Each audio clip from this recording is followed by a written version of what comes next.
All right, well, good afternoon, everyone, and a happy New Year to each and every one of you. We hope you all had a fantastic holiday season and hopefully found some time to relax and recharge. My name is Deanna Fenton, Program Manager here at the Alliance, and I hope you're as excited as I am to kick off the new year with today's program. As always, before we go ahead and get started, I'd like to take the next few minutes just briefly reviewing some general housekeeping items and reminders. Now, when joining us for today's webinar, you may have noticed that your audio lines have been muted. This is to help us ensure that we have the best audio quality for our presenters. That said, please take note of the Q&A feature that's located at the bottom of your Zoom screen. All of your questions for our presenters should be submitted here, either during the presentation itself or once we've introduced the Q&A discussion. Once the presentation has concluded, we'll go ahead and transition to that Q&A discussion, where our presenters will address as many of your questions as time allows. Now, for anyone interested in our upcoming webinars, we are very excited to announce the release of our 2021 webinar calendar. Currently, registration is open for our first transplant-focused webinar of the year, where we'll discuss telehealth and telemedicine as it relates to maximizing our transplant opportunities. Be sure to tune in for that on January 28th at 3 p.m. Eastern. Now, following that webinar, we'll be hosting our next donation-focused webinar, where we'll highlight some creative communication strategies to help you navigate donation conversations with potential donor families. You can join us for that on February 9th at 2 p.m. Eastern. To stay up to date on all of our upcoming webinars, we encourage you to visit our website at organdonationalliance.org. Now, following the conclusion of today's presentation, you are all eligible to claim continuing education credits. For this webinar, we are offering 1 SEPC credit and 1 nursing contact hour as a result of your participation. Additionally, our certificate of attendance is available for those of you who may be seeking CEs that are not being offered. Prior to receiving your credits and certificates, you'll be asked to complete a brief online evaluation that will allow you the opportunity to provide us with your valuable feedback. If you're listening in a group, please be sure to get the evaluation email from your group lead. As a friendly reminder, you'll have 30 calendar days to complete your evaluations and claim your credits. Now, without further ado, I'd like to go ahead and begin today's program by introducing our moderator, Lindsey Banks, Training Coordinator at Legacy of Hope. Lindsey, thank you so much for joining us. Go ahead and take it away. Thank you very much. I'll start with introducing our speakers today. We have Ms. Ann Rayburn. She is our Director of Education at Legacy of Hope. She received her ADN and BSN from Bellarmine College in Louisville, Kentucky, spent several years as a critical care nurse before beginning her work with organ donation. She's worked in a variety of roles and is currently the Director of Education. She has been with Legacy of Hope since May of 1998, but has devoted over 30 years to the field of organ donation. She's responsible for the development, quality, and consistency of public educational activities and presentations, and is also responsible for the AFTERCARE program, which serves our generous donor families.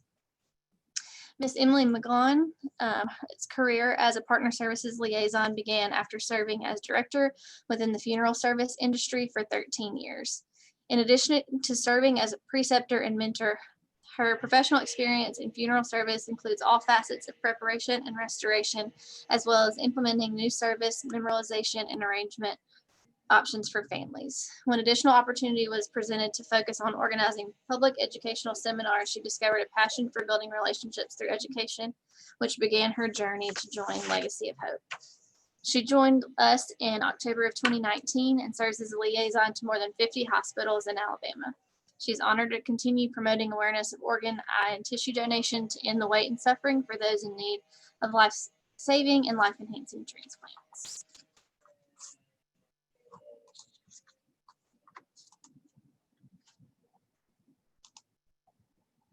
At Legacy of Hope, we always like to start with our vision and mission and our core values.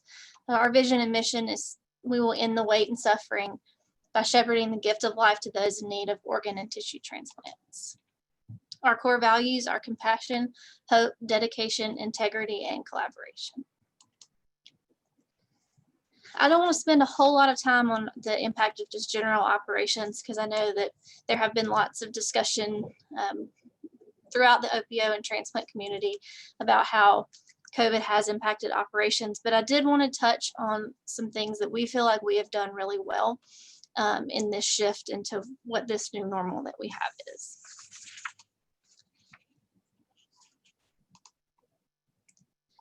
First, I wanted to kind of delve into our communication.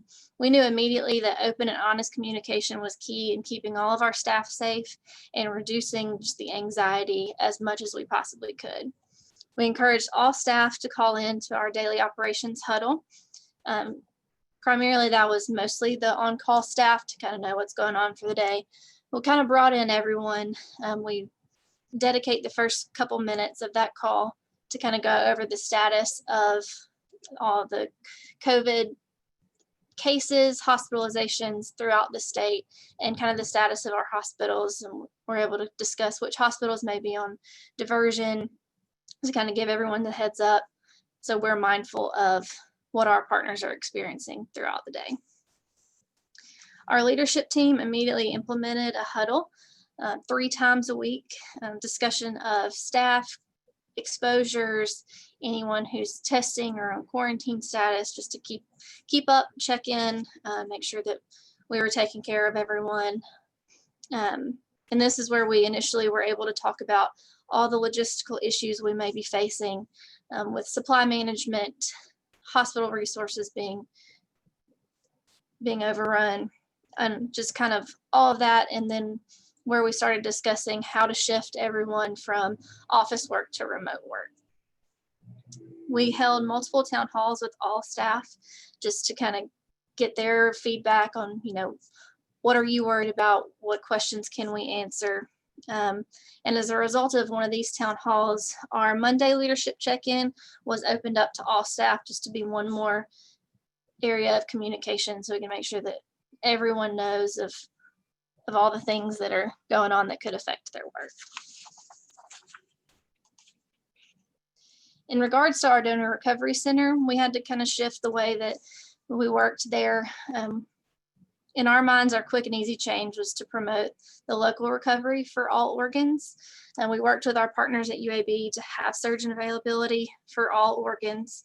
And we successfully have locally recovered even CV organs since the pandemic started, which we feel like is hard to do, but we've been able to do it. I think having our dedicated recovery center has definitely helped the outside transplant centers trust that we can recover the organ and get it to them as quickly as possible.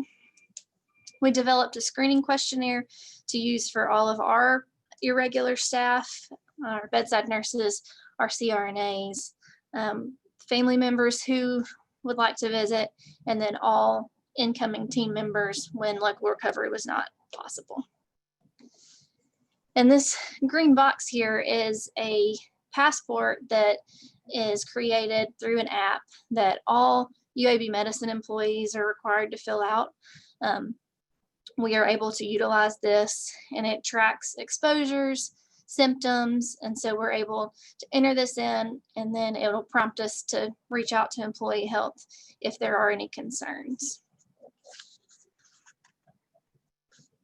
One of the big pros to having our donor recovery center in this time is just the ability to transfer our donors out of the hospitals who are struggling through this time. So we found that to be a very big positive for us. We, like everyone else, we had an immediate shift to remote work. We were in the process of relocating some of our staff from different offices, expanding our clinical space. So we were at a good point in that where we could kind of shift some of the design to make it more accommodating for remote work. So we could kind of take out some of the spaces that we needed and have shared workspaces. So there could be kind of hybrid remote work, but then also coming into the office. And to make sure that we were keeping track of how many staff members we had coming into the office, to be sure that we could social distance, we started utilizing iTransplant scheduling to basically book time in the office so we didn't have too many staff members here at one time. We shifted our onboarding to all virtual. This actually, I think, was a very positive thing for us. Pre-COVID, our onboarding was a week to a week and a half long. The new employees would spend time with someone from each department and then have a meet and greet with staff in the office. This shift to virtual has made it a little bit more flexible, especially with our clinical staff who is trying to get in to see donor activity. We can kind of shift some of these around a little bit more. We were able to do some pre-recorded videos that they can watch on their own time. So as these new employees are going through their onboarding and starting their training, they can still look back on these videos and kind of bring everything full circle. And then our meet and greets were opened up to all of our staff as opposed to just who was in the office that day. So our meet and greet kind of got to expand to all of our staff that's working in the state. Our training, we've been able to offer more training opportunities with video recording capability. So we've gotten to expand a lot of the training that we could do for our partner hospitals by being able to do them via video so we can hit more people at one time. And then one fun thing that we've implemented is a virtual break room. So this is open to all staff, just kind of a place where everyone can connect in a non-work environment. Everyone just calls in and has lunch together. And this also was more inclusive of our entire workforce, because those that were on call could call in if you know they had a minute, and so kind of get to see more faces.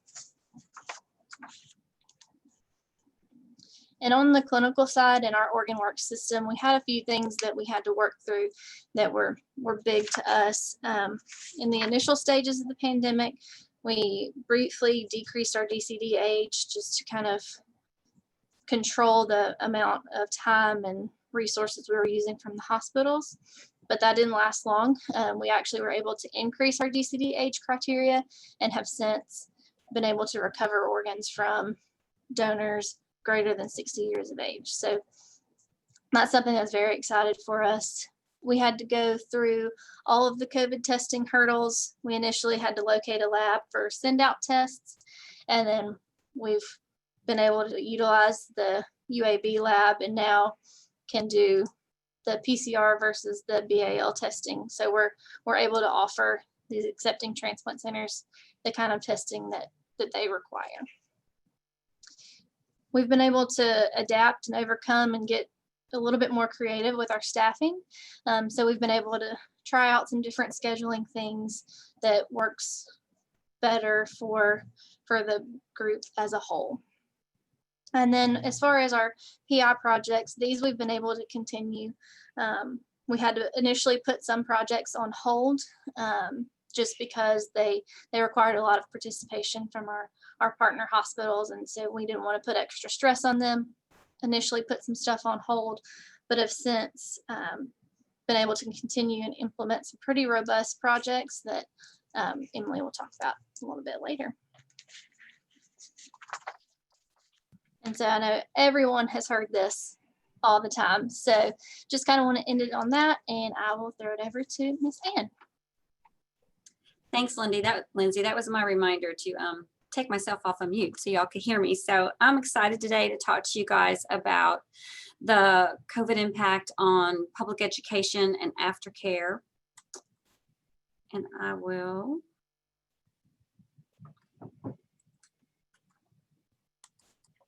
advance my slide. All right, there we go. Great.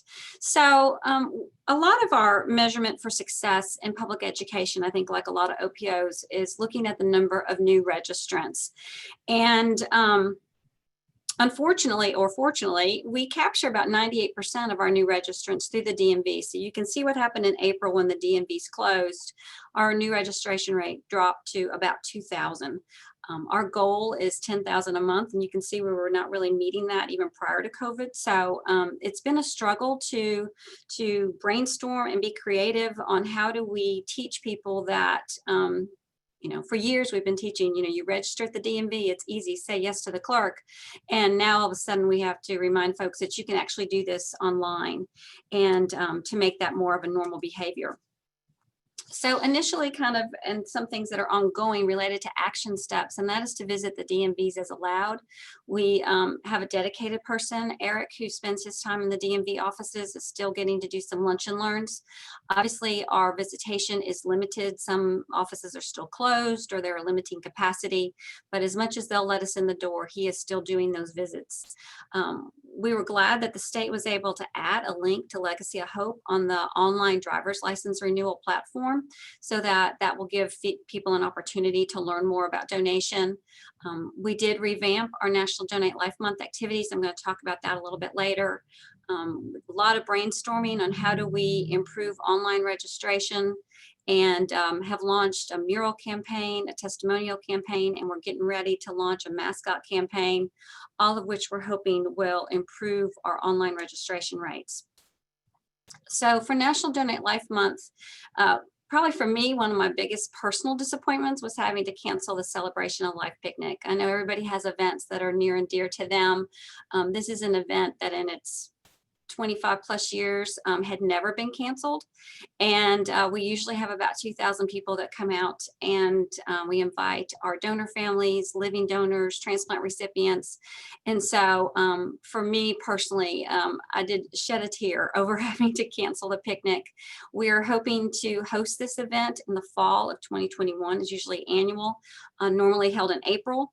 But I don't anticipate us having those type of in-person events that soon. So fingers crossed that in October we can all get together. We had some fun success with a virtual chalk challenge, and through Facebook we had some great artists and good showings. It was kind of fun to see the community support.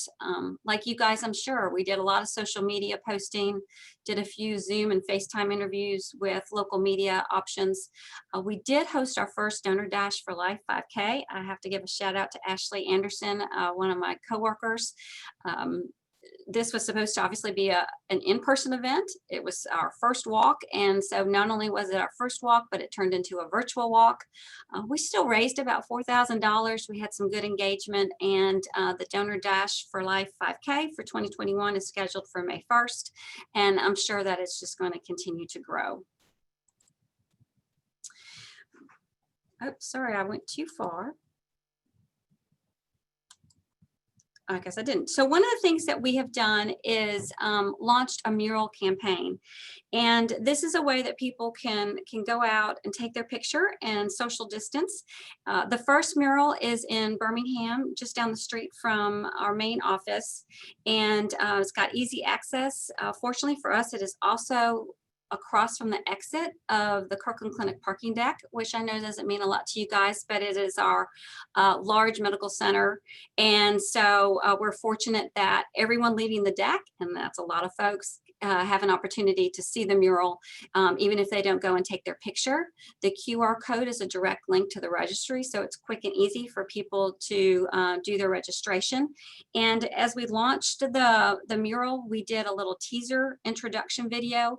We're using the hashtag #ALGiveHope, and our plans are to add murals in Mobile and Huntsville and other areas across the state. So I want to show our video.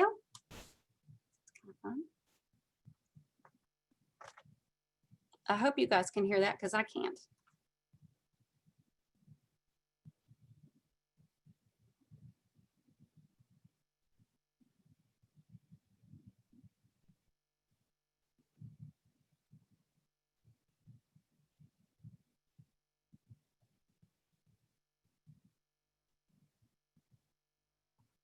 So the mural campaign is also going to be used through a social media influencer campaign that we have just launched.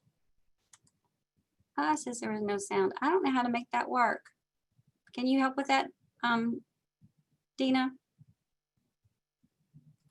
Sure, I think I can hear are you able to hear it now?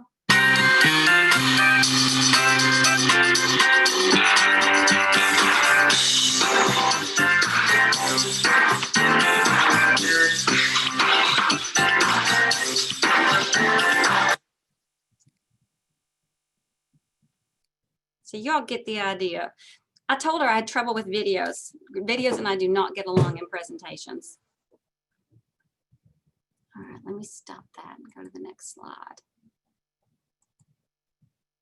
So we're hoping also with the mural campaign, we're using that in our social media influencer efforts where, and we just started this, our first social media influencer posts were yesterday.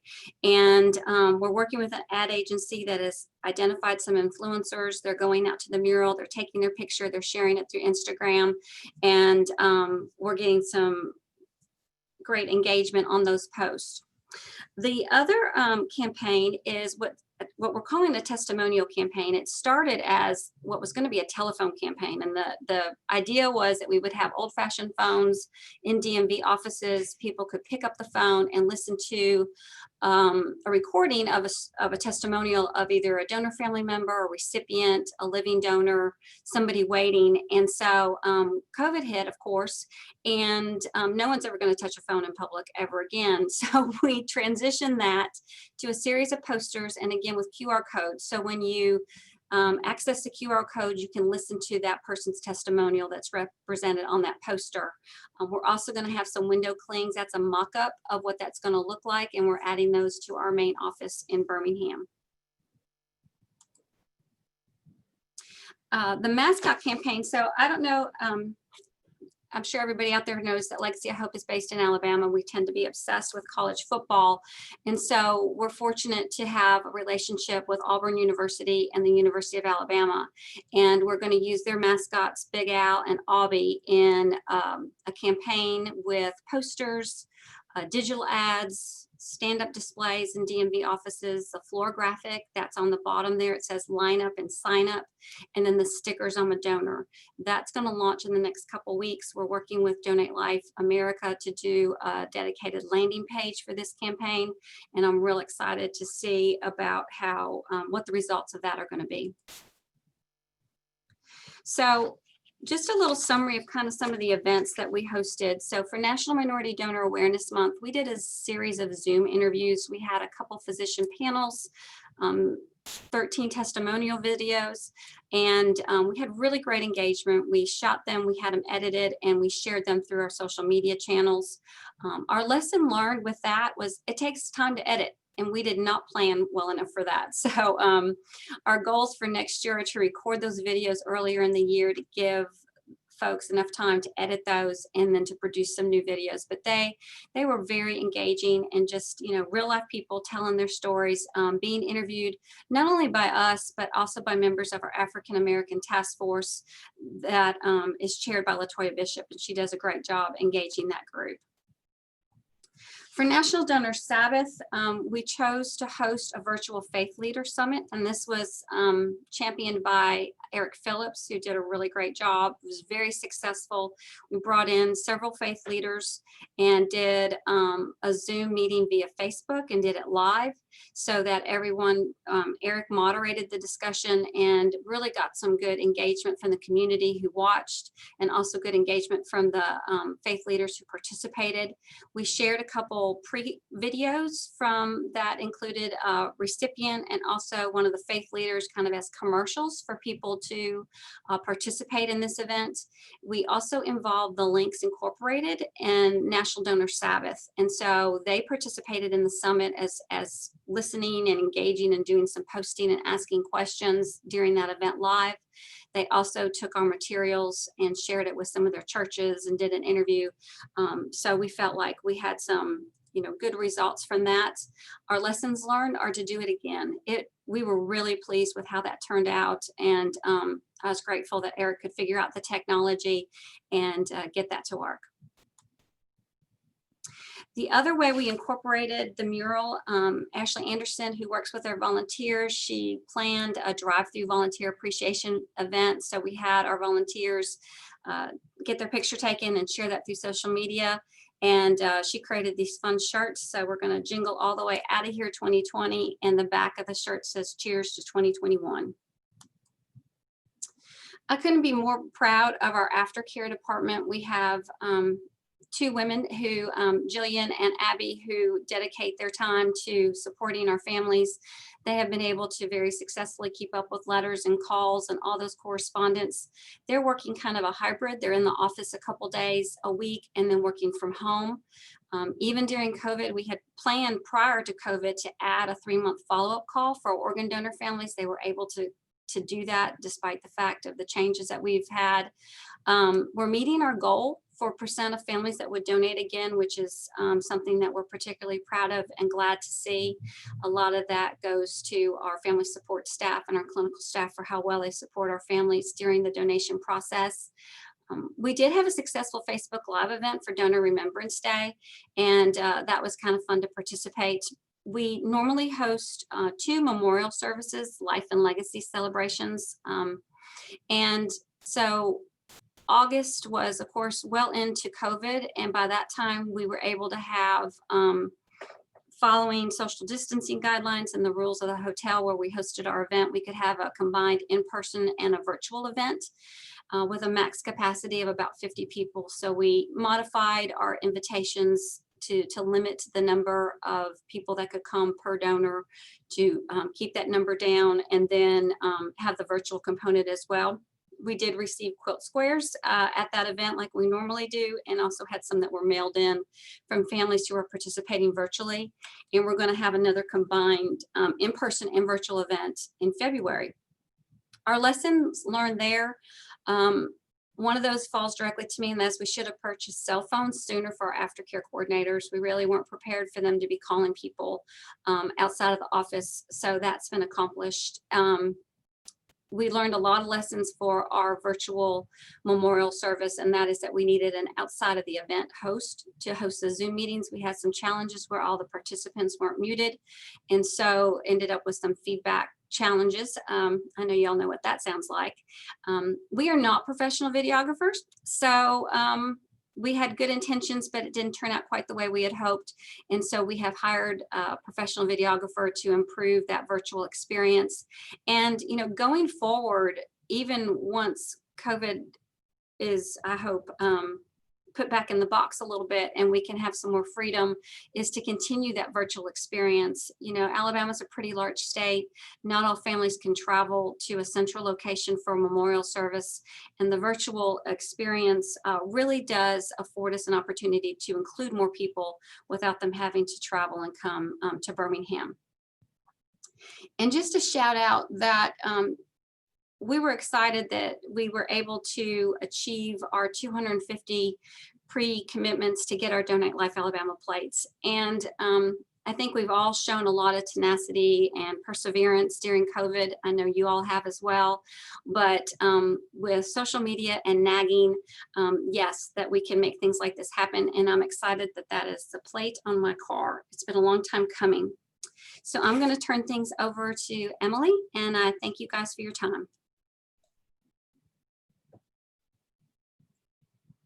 Hello, everybody. All right, I'm going to go ahead and say I appreciate your patience. I'm going to go ahead and try to slide on over. There we go.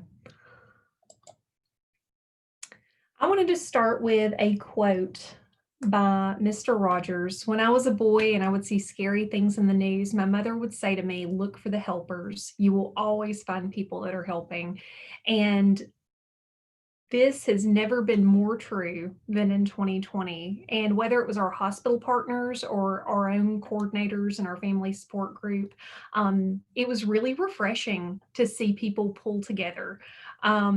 You're always going to have some bad news and you're always going to have bad things happening, but the fact that there were so many people that were willing to extend their time and take a risk to take care of other people, it was just really refreshing to see. And it was really an honor to be a part of. I'm going to begin the virtual education section with some information about our newsletter. So the newsletter is something that we had wanted to do for a while, and we knew that it could be a huge improvement. The newsletter became a vehicle for organizational updates, social media tie-ins, and most importantly for the educational opportunities. I would like to note that in our newsletter, We do have some things that are static every month. That comes from our partner services manager, Miss Tanya Hool. And we want to make sure that every month for the people that are just now getting on those mailing lists, that they have an opportunity to see what resources are available to them, how to contact us, see videos that we've posted, things like that. So the articles and a lot of the content changes, but it is important to have some things static because not everybody's going to be with you from the get-go. We also had that first newsletter edition feature profiles of all of the partner service liaisons and clinicians. We did that as sort of a way to connect for those hospitals that may not have gotten to see us as much, put a face with the name and learn a little bit about us, and they could also look themselves up and see who they needed to reach out to. On the virtual education push and play, although we are so very, very excited that the vaccine is now available, realistically, we are still looking at quite a while before we're going to be able to consistently participate in on-site orientations again. We've heard as late 2022. So in partnership with Advancing Site Network, our iBank for the state of Alabama, we developed a narrated push and play video for orientees. It is very simple. It is not on YouTube because a lot of our hospital partners may have limitations on their computer security where they are not able to access YouTube at work. So it is in a share file essentially for them. All the content was, I should say, all of the information on how we expected them to use this presentation was included in a letter that was emailed and snail mailed to all of our partner hospitals, letting them know why they should implement it and giving them an opportunity to contact their specific liaison with both Legacy of Hope and with the Advancing Site Network.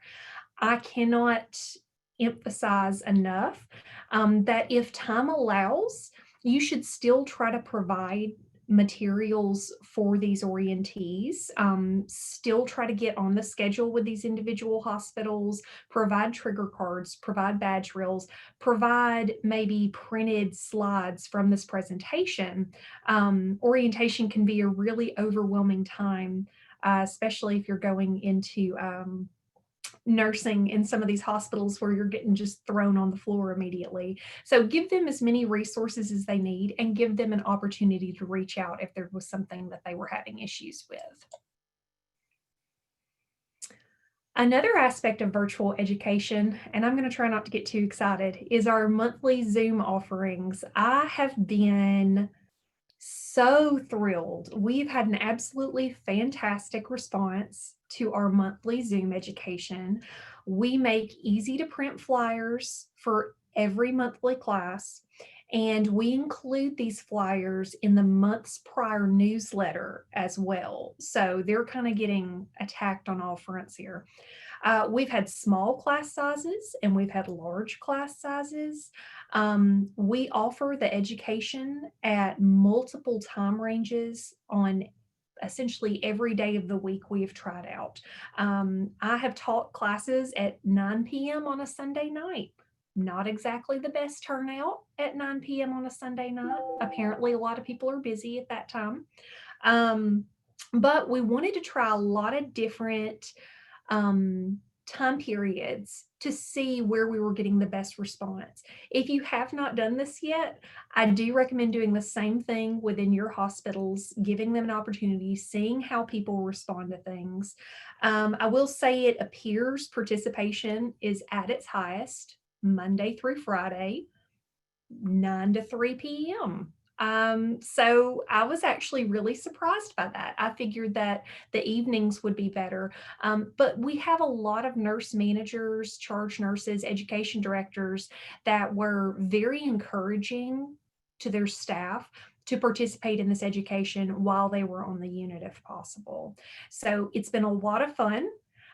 We typically use Zoom for all of ours. I've had no issues with Zoom, knock on wood. And we normally will do videos, connect to purpose, and we also offer printed resources for these attendees as well. Another virtual education that we took advantage of, I know you're seeing a pattern here. We really took the virtual ball and ran with it this year. We offered a town hall for hospital leadership. We had an excellent response to our town hall for hospital leadership because when it became apparent that COVID was sort of going to be with us for the long haul, it begged the question of, well, typically we're just interacting with our frontline staff. This is something where we need to go ahead and get a game plan in place and see how we're going to deal with this from the moment on. So our mission does not stop. So one of the first things that we addressed was, how is donation going to look like in this environment? It also gave us an opportunity to begin discussions that pre-pandemic may not have had as much weight, such as remote access, EMR access, and of course, implementing our referral to save frontline staff time.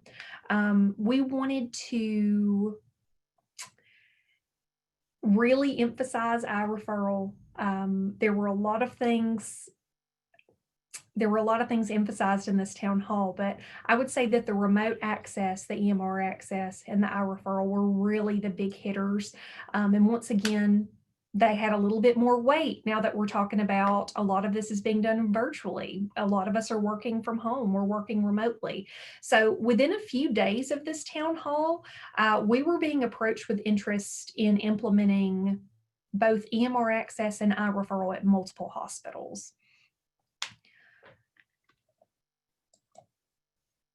Virtual education benefits. I cannot say enough about virtual education. We had a really good response from that. You're able to reach so many hospitals, so many units at once.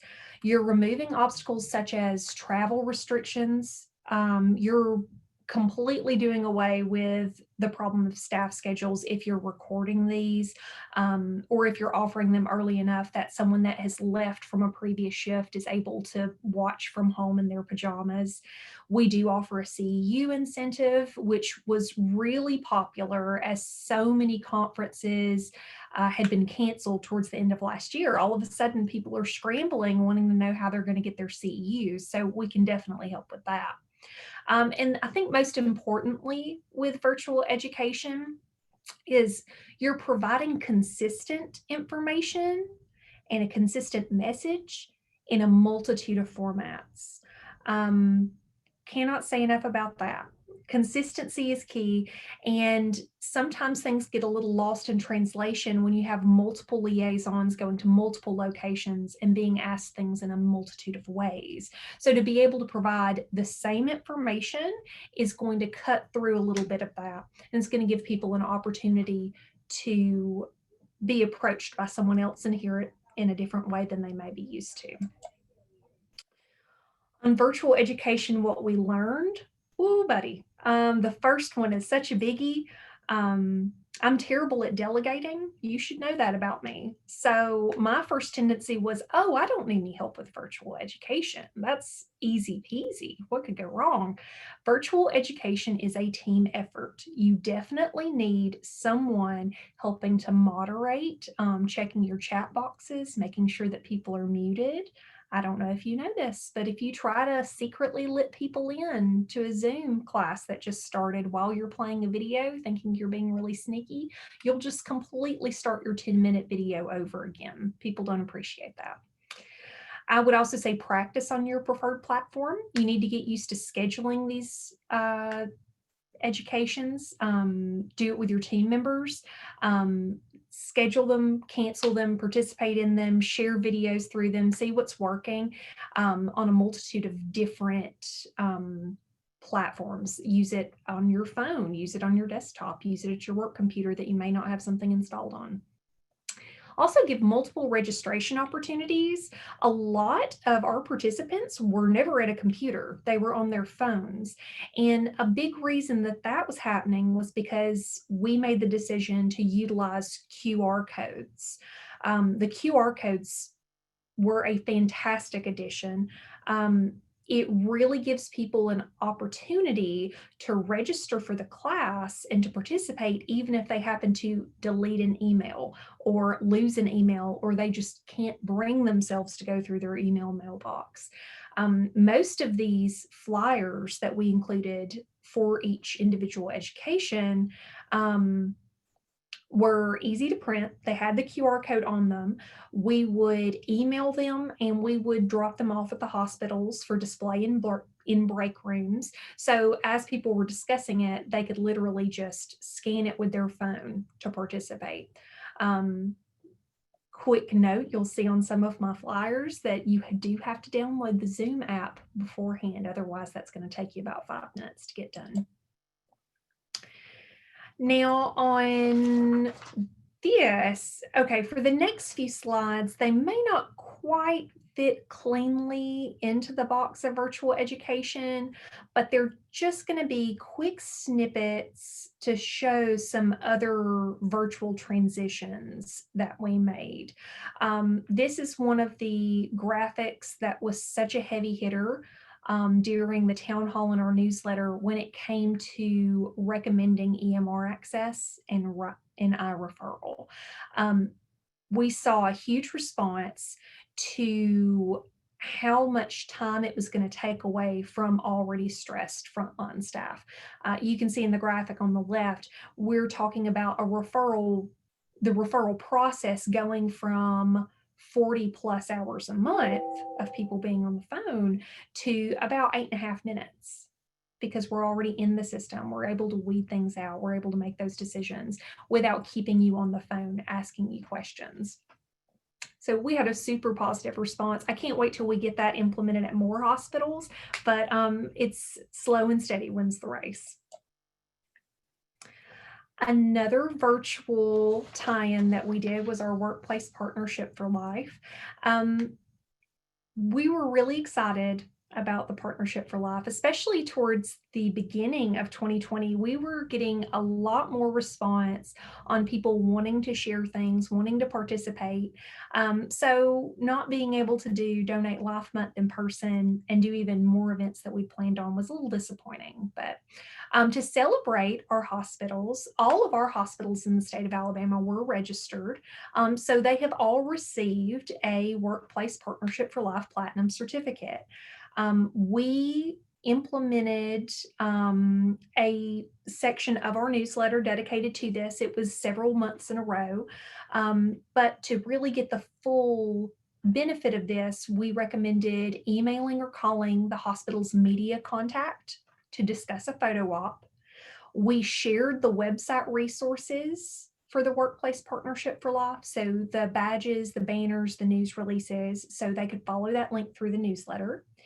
And then finally, we would arrange to deliver the certificates that we had framed for them for photo ops. And a lot of our hospitals chose to do that, take the photo with their certificate, which they were very proud of, and then they would post it to their hospital's Instagram or Facebook page, and then tag us and tag WPFL or HRSA. So it was actually a really nice tie-in, just another way that the newsletter saved us in a lot of ways. Oh my goodness, Partners in Hope. We had begun an annual Stars of Hope Gala in 2019, or yes, 2019. Well, the universe had other plans, and we were not able to go forth with the Stars of Hope Gala. We still wanted to recognize our partner hospitals. So we pivoted into the Partners in Hope Recognition Luncheon. And the Partners in Hope Recognition Luncheon was an opportunity to recognize hospitals that had gone above and beyond during the year. Not everyone that was offered the opportunity to participate was able to. but they were still recognized and they were still given the awards and the materials that they needed to celebrate privately. But unfortunately, they were not able to accommodate liaisons or representatives on site or to gather their hospital personnel together. The most important things that we learned with the Partners in Hope Luncheon were that we could still do an event socially distanced. We had to really work with the figures on our units to find spaces that could accommodate us and to also find individuals that had been directly related to the cases that we were recognizing them for in order to make sure that the right attendees were present. So we kept it socially distanced. Everyone was masked. We boxed the lunches individually just to be safe. And the awards were announced virtually by our leadership team. That was the best part about the Partners in Hope Luncheon, was even though it was small groups within the hospitals, the actual recognition and speaker were all done via Zoom. So we had Jason of Burning Shield. He recorded a dynamic piece for us that we were able to share. There was not a dry eye in the house at my particular location for that. He did a fantastic job. And following Jason's speaking portion, the leadership team would announce the hospital that was being recognized and why they were being recognized. And then they would be presented with their award with the liaison that was on site. So it was a really fantastic way to pivot into that. Took a little bit of work to figure that out last minute. And there were a lot of changes last minute, as there always are with anything. But we were able to pull it off and we were really proud of it. And our hospital partners felt very appreciated. Virtual Education Donor Champion. So this was not available to everyone, and this is why I did not include it with the other virtual education snippets. We had really wanted to do our Donor Champion program in person. And we had gotten so hyped up and there was a lot of interest. So we made the decision to proceed with the program as a virtual education. You can see we did require a 1-year commitment from those that were interested. We hand selected the invitees and we tiered the invitations based on the hospital donation activity. So the first round of donor champions come from the highest volume donation hospitals. The introductory class is 4 hours long. They will have follow-up classes on a various amount of subjects according to what they have requested. And they're going to be given access to an online donor champion library with content that we've curated for them and resources. A few quick takeaways to share with you from donor champion training online, and I would really say with all of our virtual education, is a question that came up that was just so mind-boggling over and over again was, what's a dashboard?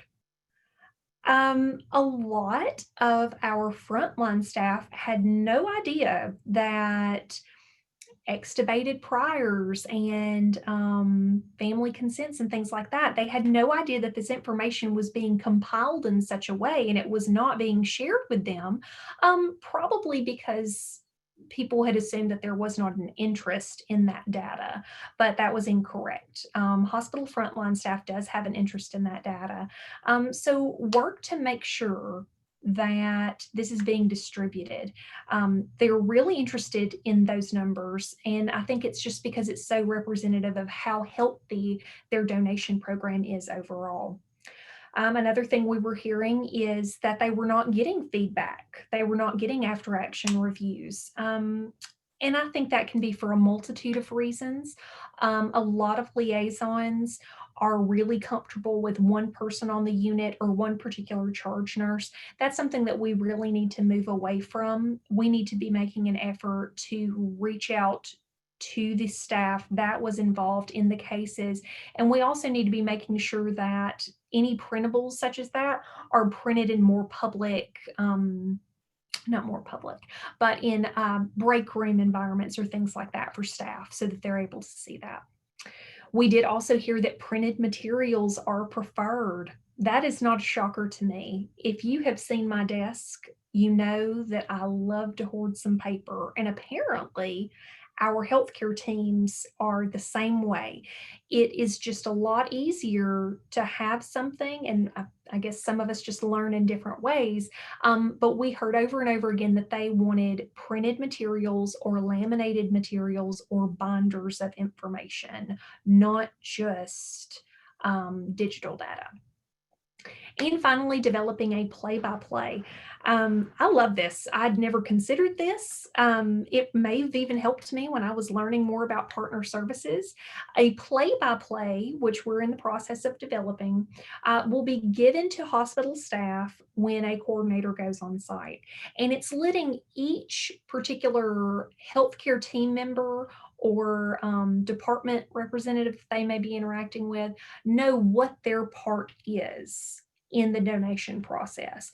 It can be really overwhelming for people that are managing a donor for the first time. So it's letting them know what they're doing at what point during the process.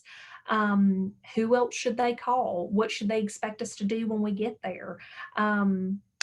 What labs are we going to be looking at, or what other departments are we going to be going for a bronch? Do they need to have respiratory on site?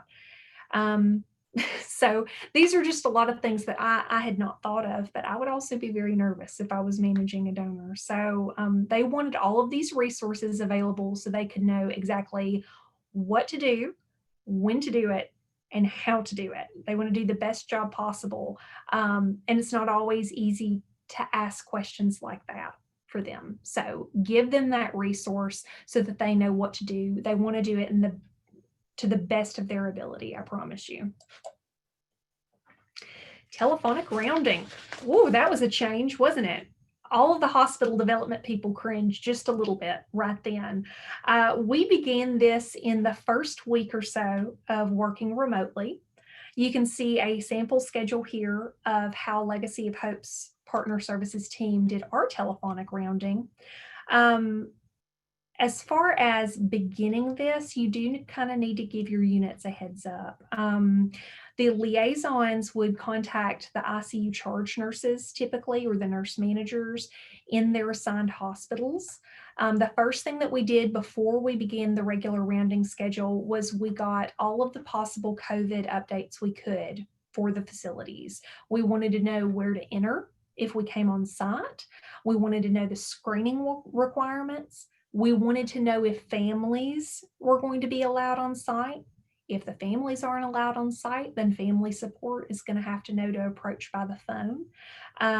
Do we need to bring our own PPE? Will you be providing PPE? Do you have any shortages that we need to know about? So there were a lot of things that we wanted to go ahead and get out of the way, make sure that all the leadership team there knew what updates we had been given so that if anything additional happened, we could be contacted, and let them know that we would be contacting them and about how often. Now, as far as the telephonic rounding goes, I know that hospital development personnel, we want to be on site is what we want. I'm guilty of that. And some hospitals still wanted us to be on site, but realistically, for the safety of everyone, telephonic rounding is the best way to make sure that you're touching base with everyone at this time, if at all possible. The telephonic rounding benefits, of course, preventing possible exposure, preventing extra foot traffic on the units where they're already busy. It's providing us interactions that can be documented. That's a big one. It's going to give staff members an opportunity to quickly make a referral. It's also going to give you an opportunity to interact with people that may not have had a chance to meet you prior. There are still new hires going on. They're still briefly orienting. They're still bringing nurses onto the units.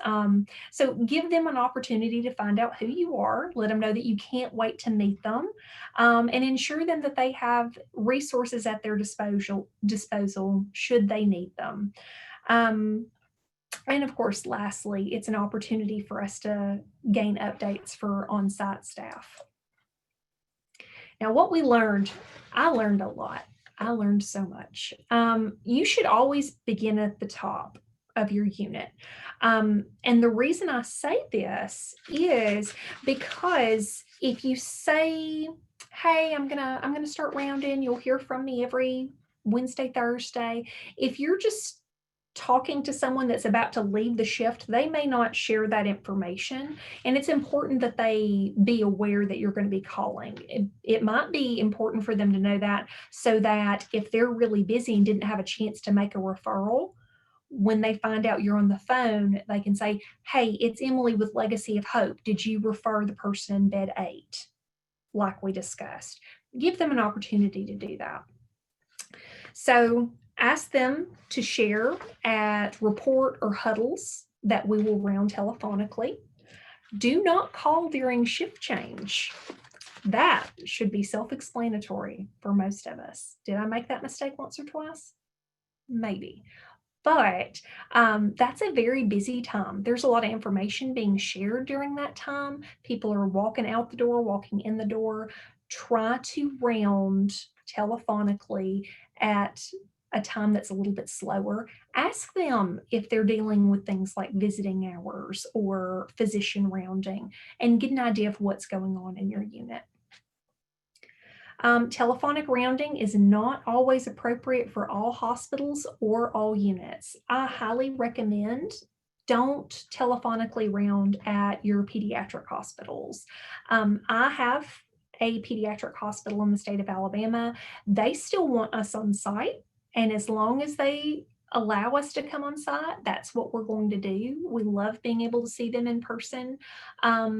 But if you were going to check in with them once a week, you would need to make sure that it wasn't with frontline staff that was extremely busy. That can be taken in a really negative light, to be rounding frequently at a children's hospital telephonically.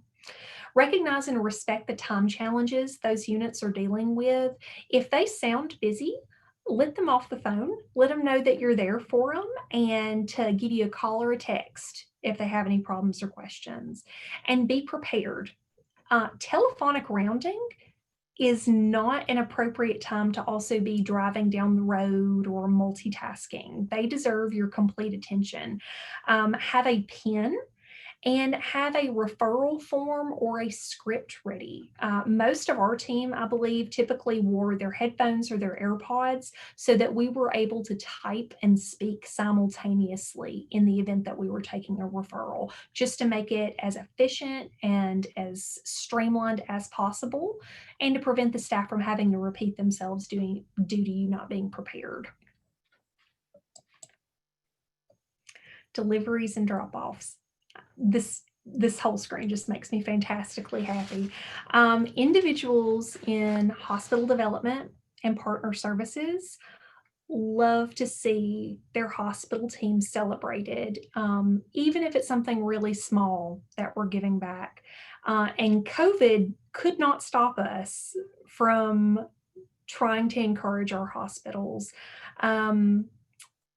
We were able to do this by reserving rooms large enough that we could be spaced, and we would still wear our masks. So gone are the days of everybody ordering lunch and huddling up on a table and sharing pictures of our dogs. We were decently spaced out and abided by all of our protocols. But it was really important to us to continue celebrating our hospitals and just little treats. We wanted to make sure that to keep our hospitals safe, that any of the treats or items that we were providing were always pre-packaged and wrapped in individual servings. Unfortunately, the current COVID times are not the times to be bringing a giant sheet cake to leave in the break room for 3 or 4 days and everybody come up with their own knife and cut a piece and drag it off to their desk. That's just not the environment that we're living in right now. So be realistic about what your team's able to accomplish. Keep your distance, but our team still needed a chance to get together and to celebrate our hospitals. And I'm so glad that we were able to. We were able to do little offerings for National Nurses Week, thanks a latte baskets with coffee creamers and donuts, and boo baskets for all of our donor champion units that had a commitment. So just constantly trying to take care of our hospitals. And I think that just goes back to our Mr. Rogers quote from the beginning. Look for the helpers and let's try to help the helpers. That's what hospital development's all about. So I will turn it back over. Thank you so much.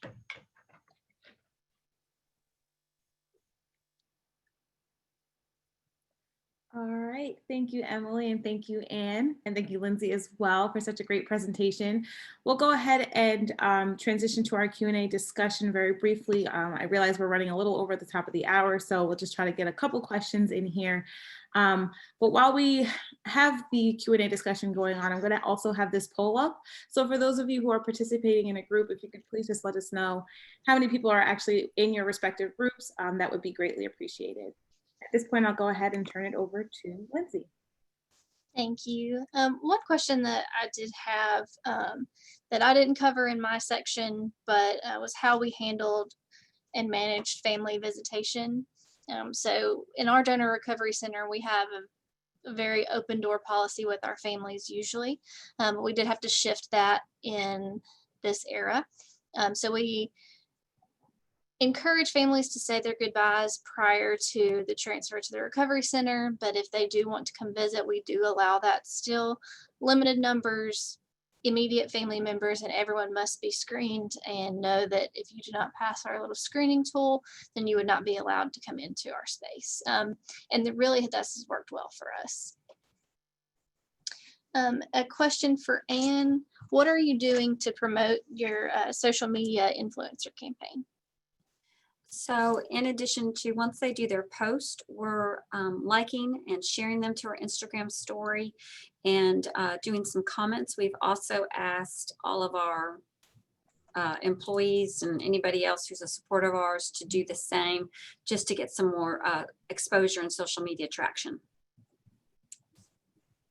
Thank you. And Emily, what type of participation did you have with the Town Hall for Hospital Leadership? And are there plans to host another one? We had excellent participation in our Town Hall for Leadership. I think that if I had anything to do over again, I would have given even more notice, and I probably would have included more than just the C-suite in our initial notifications. I would have made a much bigger push to include our quality departments and our education departments, and perhaps even their IT departments. That is something that we probably could have emphasized so that they would know what was possible with their given systems. But I believe that there is discussion of having another one. The subjects, I'm not 100% on what our topics will be, but we really look forward to it. It was a fantastic event. Thank you. And I believe that's all the questions that I have. I know we went over a little bit on our time. Well, thank you so much, Lindsay. And on behalf of the Alliance, I just want to extend a sincere thanks to all three of you ladies for taking the time to put together such a fantastic presentation, just kind of outlining some of the learnings that you identified over the course of the last year due to the pandemic. So thank you, ladies, so much for joining us today. And additionally to our participants, we thank you for taking the time to join us for our first webinar of the year, and we look forward to seeing you in the future.